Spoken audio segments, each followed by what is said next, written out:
Join ಆಗ್ತಿದ್ದಾರೆ ಒಬ್ರೊಬ್ರು.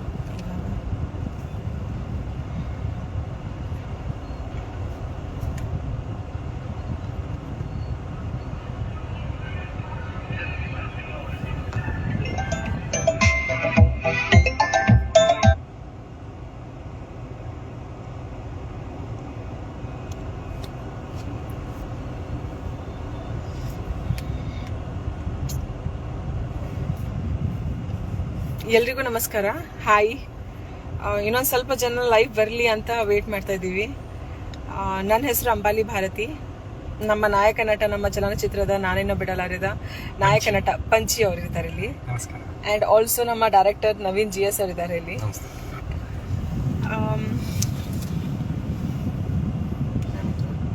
ಒಬ್ರೊಬ್ಬರಾಗಿ join ಆಗ್ತಿದ್ದಾರೆ. Movie super ಅಂತ ಹೇಳ್ತಿದ್ದಾರೆ. ಪರಮಾನಂದ, ಎಸ್.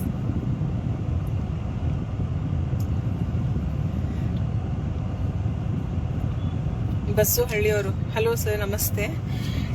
ಲೈವ್ ಬರೋಕ್ಕೆ ಮೇನ್ ರೀಸನ್ ಏನು ಅಂತಂದರೆ, ಇವತ್ತು ಒಂದು ಇನ್ಸಿಡೆಂಟ್ ಆಯಿತು. ನಾವಿವಾಗ ಮೈಸೂರಲ್ಲಿದ್ದೀವಿ. ನಮ್ಮ ಚಲನಚಿತ್ರ ನಾನಿನ ಬಿಡಲಾರೆ ನಿನ್ನೆ 29 ನವೆಂಬರ್ ಕರ್ನಾಟಕದ ರಾಜ್ಯಾದ್ಯಂತ ಬಿಡುಗಡೆ ಆಗಿದೆ. ಸೊ ಒಳ್ಳೆ ರೆಸ್ಪಾನ್ಸ್ ಬರ್ತಾ ಇದೆ. ತುಂಬ ಚೆನ್ನಾಗಿ ಕ್ವಾಲಿಟಿಯಲ್ಲಿ ಮಾಡಿದ್ದೀವಿ. ತುಂಬ ಚೆನ್ನಾಗಿ ಕಾಂಟೆಂಟ್ ಇದೆ ಸಿನಿಮಾದಲ್ಲಿ. ಒಂದು ಒಳ್ಳೆ ಸಿನಿಮಾ ಕೊಟ್ಟಿದ್ದೀರಾ ಇಂಡಸ್ಟ್ರಿಗೆ ಅಂತ ಎಲ್ಲರೂ ತುಂಬಾ ಚೆನ್ನಾಗಿ ಮಾತಾಡ್ತಾ ಇದ್ದಾರೆ.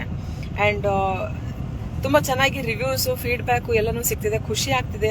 ಈ ತರ ಒಂದು ನಾವು ಕಷ್ಟಪಟ್ಟು ಸಿನಿಮಾ 2 ವರ್ಷದಿಂದ ಮಾಡಿದ್ದು ಸಿನಿಮಾ ರಿಲೀಸ್ ಆಗಿದೆ ಅಂತ ಅನ್ಕೊಂಡು ಆದ್ಮೇಲೆ ಇಂಥ ಒಂದು ಅಪ್ರಿಸಿಯೇಷನ್ ಜನರ ಕಡೆಯಿಂದ ಸಿಗ್ತಿದೆ ಅಂತಂದ್ರೆ ನಿಜವಾಗ್ಲೂ ತುಂಬಾ ಖುಷಿ ಆಗ್ತಿದೆ. And thank you so much for making it happen. Because ಇಂಥ ಒಂದು ಸಿನಿಮಾಗೆ ನಮ್ಮಂತ ಹೊಸ ತಂಡ ಮಾಡಿದಾಗ ಸಪೋರ್ಟ್ ಸಿಗ್ತಿದೆಯಲ್ಲ, ಅದು ಹೇಳಕ್ಕಾಗಲ್ಲ, ವ್ಯಕ್ತಪಡಿಸಕ್ ಆಗ್ತಿಲ್ಲ ನನಗೆ. ಬಟ್ ನಿಜವಾಗ್ಲೂ ಆದ್ರೂ ಥ್ಯಾಂಕ್ ಯು ಅಂತ ಕೇಳ್ಕೊತೀನಿ. ತುಂಬ ಹೃದಯದ ಧನ್ಯವಾದಗಳು ಎಲ್ರಿಗೂ.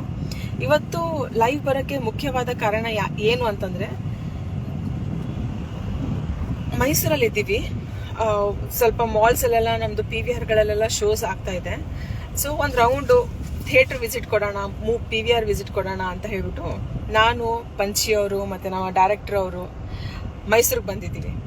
ಸೊ ಇಲ್ಲಿ ಒಂದು ಘಟನೆ ನಡೀತು. ಅದು ಏನು ಅಂತಂದ್ರೆ, ನೆಕ್ಸಸ್ ಮಾಲ್ನಲ್ಲಿ ನಮ್ದು ಒಂದು ಶೋ ಇತ್ತು. 4 ಗಂಟೆಗೆ 4:10 PM ಒಂದು ಶೋ ಇತ್ತು.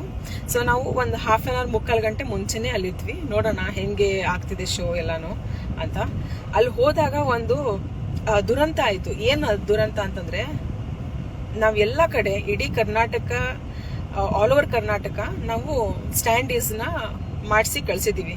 ಯಾವ್ಯಾವ PVR ಬೇಕು, ಯಾವ್ಯಾವ ಥಿಯೇಟರ್ ಬೇಕು, ಸಿಂಗಲ್ ಸ್ಕ್ರೀನ್, ಎಲ್ಲಾ ಕಡೆನು ಪೋಸ್ಟರ್ಸ್ ಕಳ್ಸಿದೀವಿ. ದೊಡ್ಡ ಪೋಸ್ಟರ್ಸ್ ಕಳ್ಸಿದೀವಿ.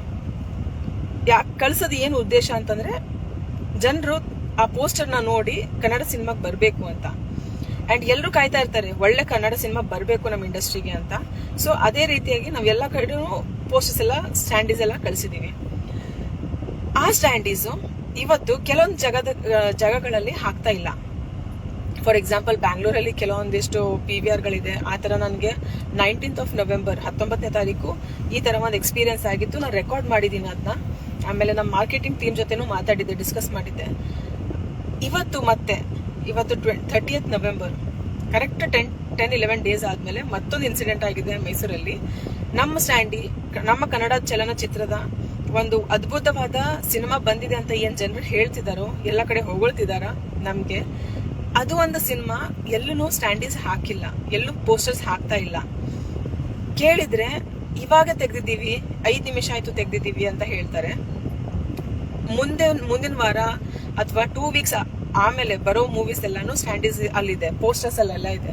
ಬಟ್ ಇವಾಗ ಏನ್ ನಡೀತಾ ಇದೆ, ಈ ವಾರದಲ್ಲಿ ರಿಲೀಸ್ ಆಗಿರೋದು, ಅದು ಎಲ್ಲನೂ ಹಾಕ್ತಿಲ್ಲ ಯಾರು.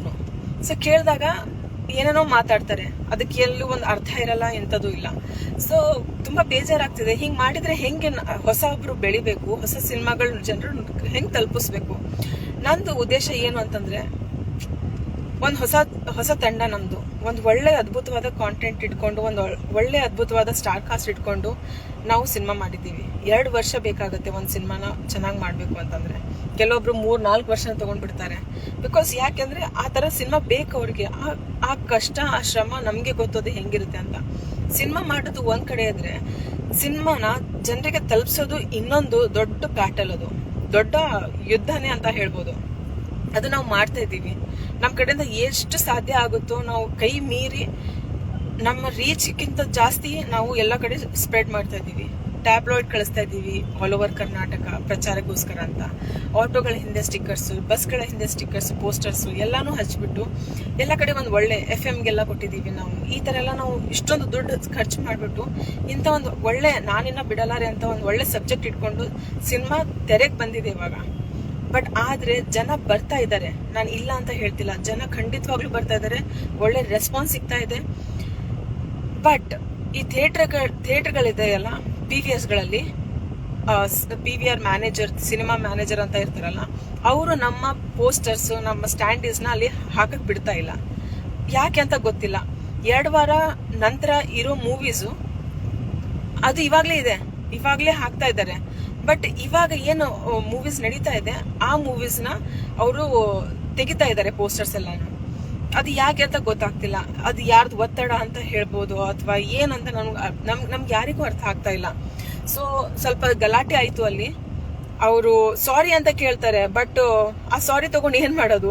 ನಮ್ಮ ಆಡಿಯನ್ಸಸ್ ಎಲ್ಲ ಮಿಸ್ ಆಗ್ತಾ ಇದ್ದಾರೆ. ಅಲ್ಲಿ ನಾವು ಒನ್ ಅವರ್ ಅಲ್ಲಿ ನಿಂತಿದ್ವಿ ಎಲ್ರು.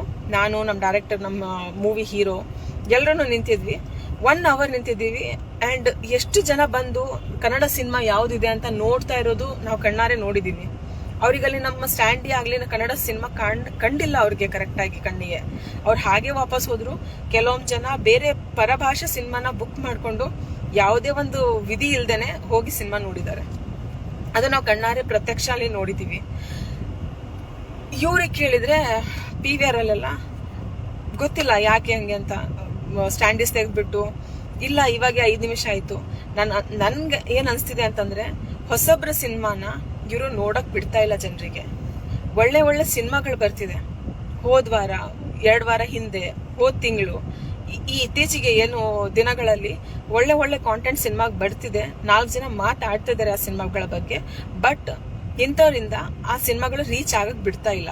ಇದು ಒಂದು ನಿಜವಾಗ್ಲೂ ತುಂಬಾ ದುರಂತ. ಇದು ನಮ್ಮ ಕನ್ನಡ ಇಂಡಸ್ಟ್ರಿಗೆ ತುಂಬಾ ನೋವಾಗುತ್ತೆ. ಯಾಕಂದ್ರೆ ಇಷ್ಟೊಂದು ದುಡ್ಡು ಹಾಕಿರ್ತೀವಿ, ಇಷ್ಟೊಂದು ಕೋಟಿ ಗಂಟ್ಲೆ ದುಡ್ಡು ಹಾಕಿರ್ತೀವಿ, ಅಂಡ್ ಇಷ್ಟೊಂದು ಟೈಮ್ ಕೊಟ್ಟಿರ್ತೀವಿ, ಇಷ್ಟೊಂದು ಸ್ವೆಟ್, ಬ್ಲಡ್ ಅಂಡ್ ಸ್ವೆಟ್ ಸುರಿಸಿ ನಾವು ಒಂದು ಸಿನಿಮಾ ಮಾಡಿರ್ತೀವಿ ಜನರಿಗೆ ತಲುಪಿಸಬೇಕು. ಹೆಚ್ಚಿನ ವಿಡಿಯೋಗಳಿಗೆ ಪ್ರತಿಧ್ವನಿ ಯೂಟ್ಯೂಬ್ ಚಾನೆಲ್ ಸಬ್ಸ್ಕ್ರೈಬ್ ಮಾಡಿ, ಬೆಲ್ ಐಕಾನ್ ಕ್ಲಿಕ್ ಮಾಡಿ.